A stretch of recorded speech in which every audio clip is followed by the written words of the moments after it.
watching News 25. Local coverage you can count on. News 25 is brought to you by J.K. Nelson Law, voted Best of Las Vegas. Give them a call, 702-727-9900. News 25 is also brought to you by Desert View Hospital. You can count on us.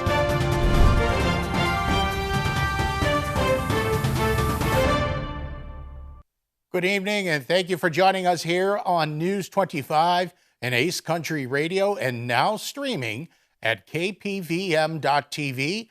I'm Chris Palermo on this Monday, February 12th, and here's what's happening. A 17-year-old and 60-year-old are dead following an early morning crash in East Las Vegas. News 25 reporter David Preston has this story.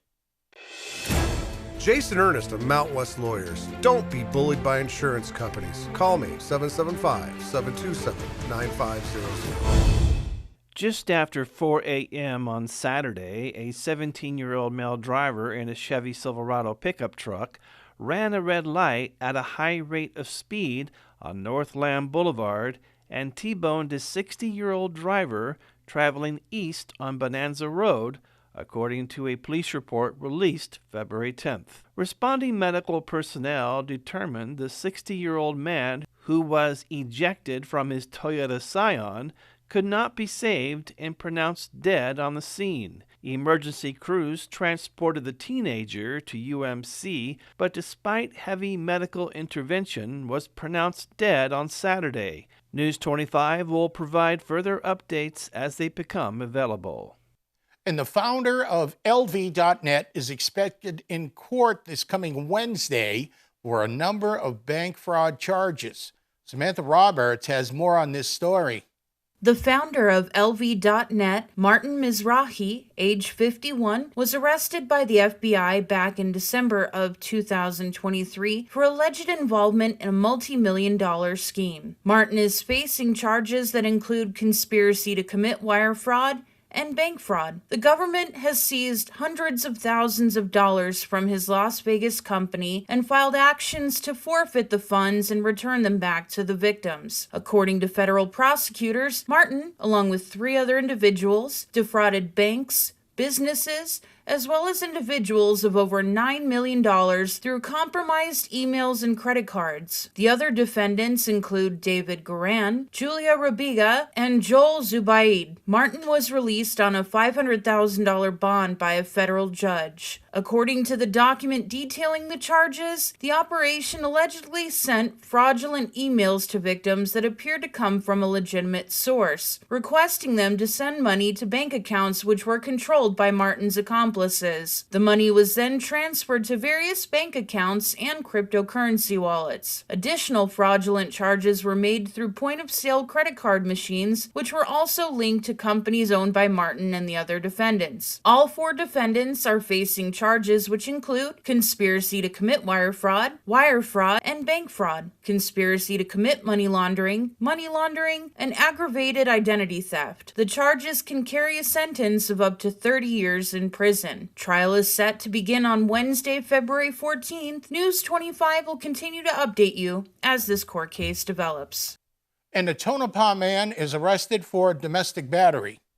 On January 26th of this year, Nye County Sheriff's Office were dispatched to an address in Tonopah for a reported assault. Upon their arrival, deputies spoke with the reporting party, a female, who stated that Matthew Dylan Levitt had choked her a few days ago. During the officers' initial conversation with the reporting party, they noticed scratch marks on her neck, as well as mild abrasion marks on her neck and a swelling bruise on her nose. In a statement made by the reporting party, she states that on January 22nd, Levitt grabbed her hands into his and used the bundled hands to hit her in the chest hard enough that she stated to officers she wants to go to the hospital. According to the declaration of arrest, Levitt stated to officers that he attacked the female reporting party because he wakes up feeling uncontrollable anger. The report continues on,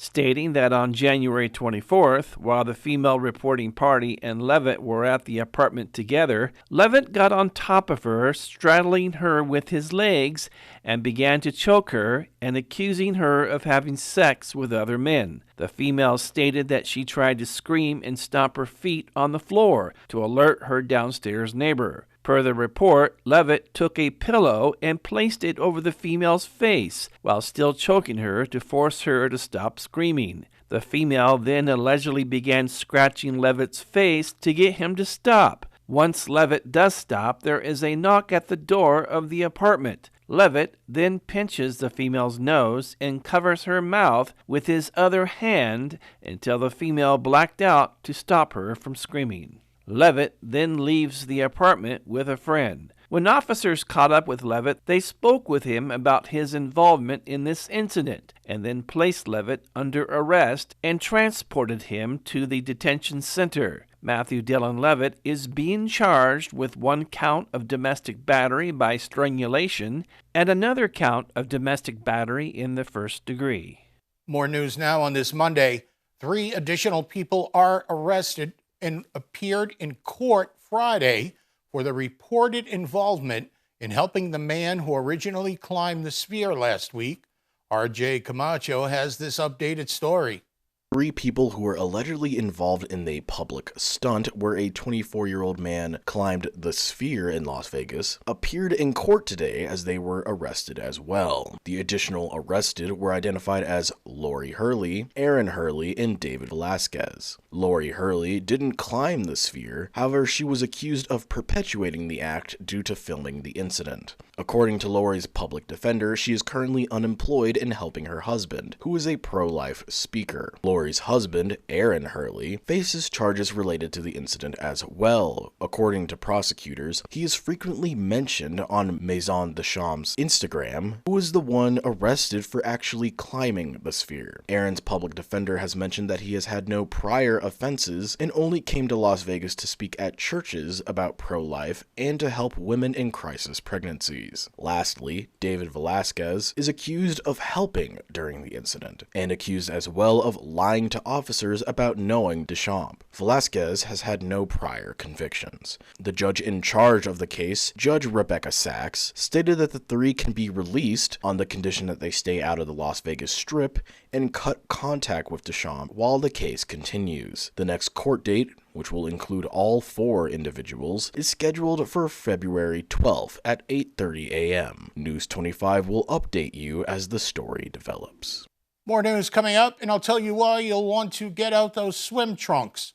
The news continues.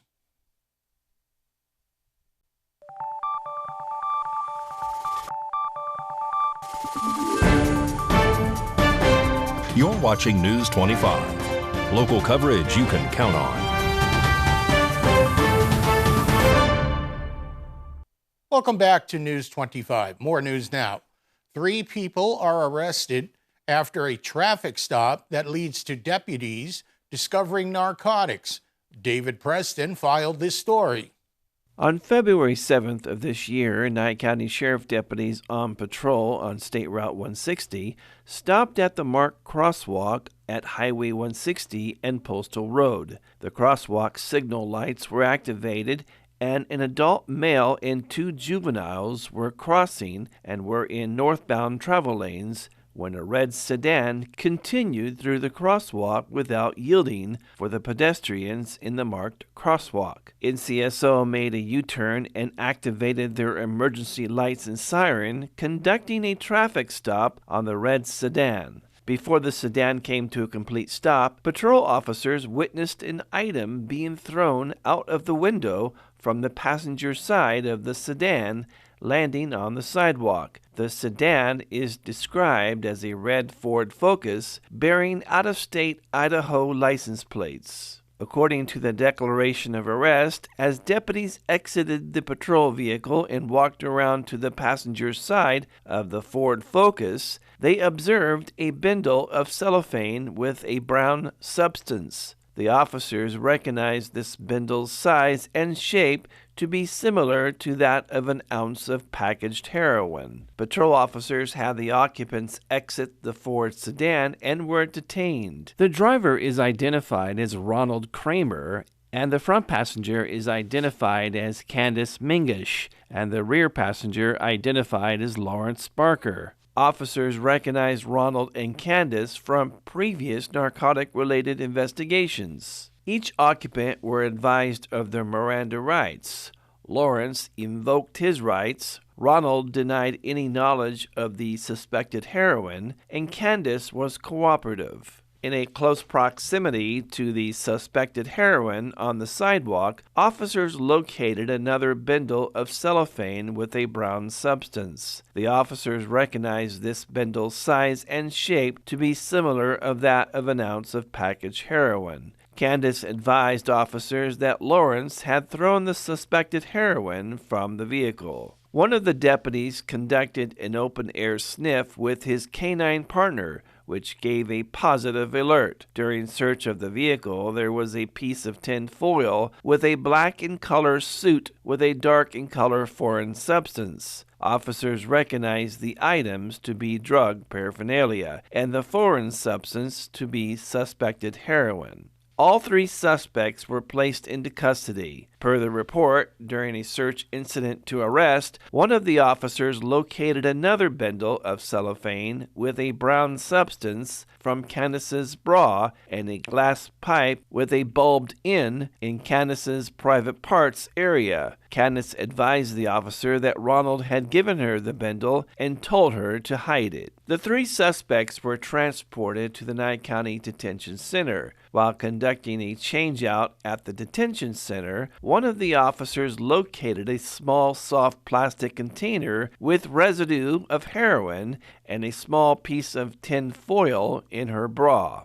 Lawrence had $997 and Ronald $148 in multiple denominations of U.S. currency. Both Lawrence and Candace have felony non-extraditable warrants for their arrest from other states for narcotic-related offenses. Well, the big game is over, and I think they're still celebrating down at the Strip. There might even be some people still stuck in traffic.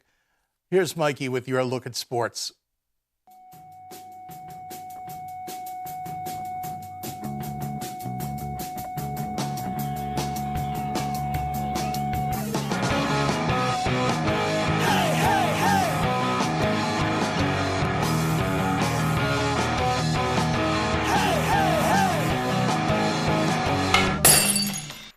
Time now for your News 25 look at sports and streaming at www.kpvm.tv.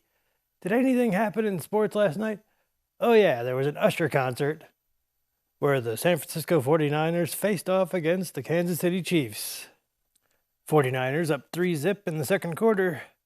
Christian McCaffrey runs it in, makes it 10-0. Chiefs on the board in the third.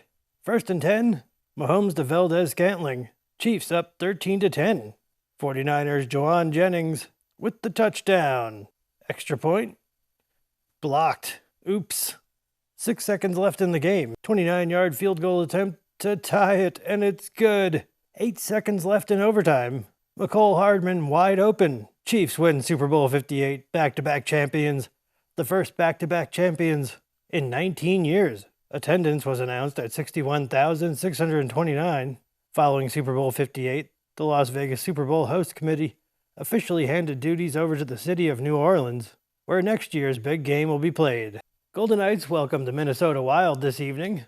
Pahrump Valley Trojans have a bunch of summer tryouts going on. Track, Saturday, February 17th. For more information, contact Coach Nagel at DINAGLE@nyeschools.org.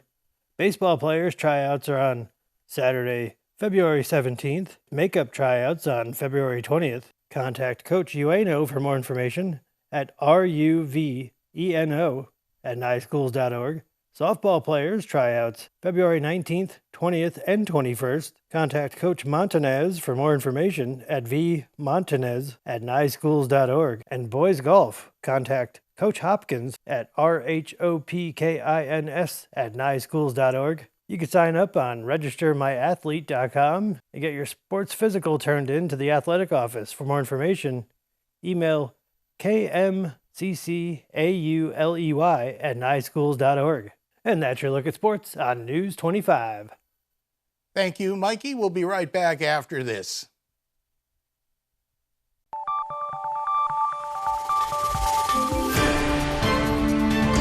You're watching News 25. Local coverage you can count on. News 25 is brought to you by Mountain West Lawyers, Injury Attorneys, 727-9500. Welcome back to News 25. I'm Chris Palermo. Pat Lemming from Never Forgotten Animal Society has a dog named Bandit looking for a forever home. Hi everyone, this is Pat with Never Forgotten Animal Society at 3091 North David Street in the north part of Pahrump off of Bella Vista between Blag and Leslie. In my lap I have a very, very sweet girl. Her name is Bandit. She is a mix of maybe Basset Hound or maybe American Bulldog. We're not really sure, but she is a very sweet, sweet girl. She is housebroken. She is trained to the leash. She loves being in your lap. She loves being petted and loved on, and she is ready to go home. She has been spayed, she has all her shots, and she has her rabies certificate, plus microchips. So if you're interested in adopting Bandit, our adoption fee is $250 for any of our adult dogs, and that includes all of the above, the spay, the microchip, all of the vaccinations, and rabies certificate. So if you're interested in seeing Bandit, please come on in, or any of our dogs. We're open Monday through Saturday from 10 until 5 every day. Our phone number is 775-537-8674. You're welcome to come visit any of our animals at any time during those hours. Look forward to meeting you. Thank you very much. And the town of Pahrump is looking for lifeguards for the 2024 pool season. Mikey Ruhan has all the details.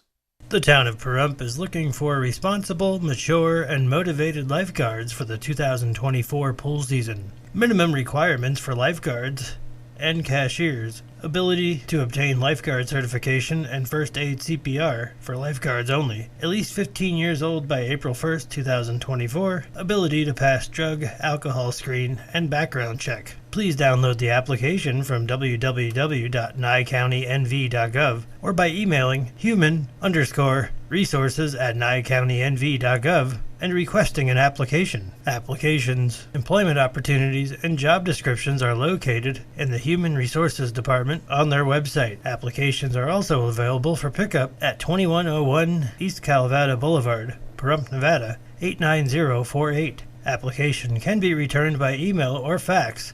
775-751-6309. Please call 775-751-6301 for any further information. News 25 WeatherCam is brought to you by Lerner and Rowe Injury Attorney's Office in Pahrump. In a wreck, need a check? Call 702-877-1500. Well, we are back in business with the sunshine. We're loving it, but we're going to hang on to those chilly nights and chilly mornings. You want to stick around and get the complete forecast coming right up.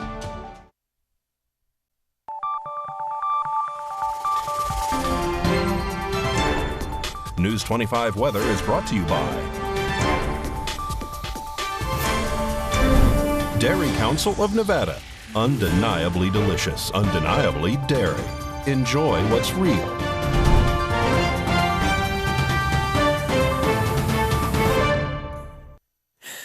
Good evening, Nevada. I'm Roy Rosell here from the Channel 25 Weather Studios and streaming everywhere at KPVM.TV. Taking a look at Nevada right now, up in northern Nevada, Fernley is at 51 degrees, Fallon is at 40, Carson City at 49, Tonopah at 45, Goldfield at 46, Beatty at 56, Amargosa at 59, and Las Vegas at 56, and Death Valley at 68 degrees. Here in the Paradise of Pahrump, it is currently 53 degrees. The high today was 56.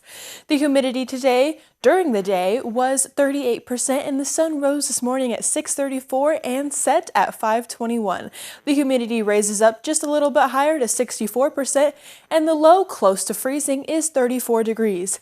Taking a look at the 7-day forecast, it is cloudy throughout the entire week, and we stay in the mid-60s up until Monday when the rain comes back, is what it looks like, at 48%, and it is back down into the 50s we go. I hope everybody is enjoying their partly cloudy week because the rain seems to be coming back. Back to the desk, here's Chris. Thank you very much, Rory. Looks pretty good, especially towards the end of the week. Make it a great night. I'm Chris Palermo. That'll do it for us here, News 25.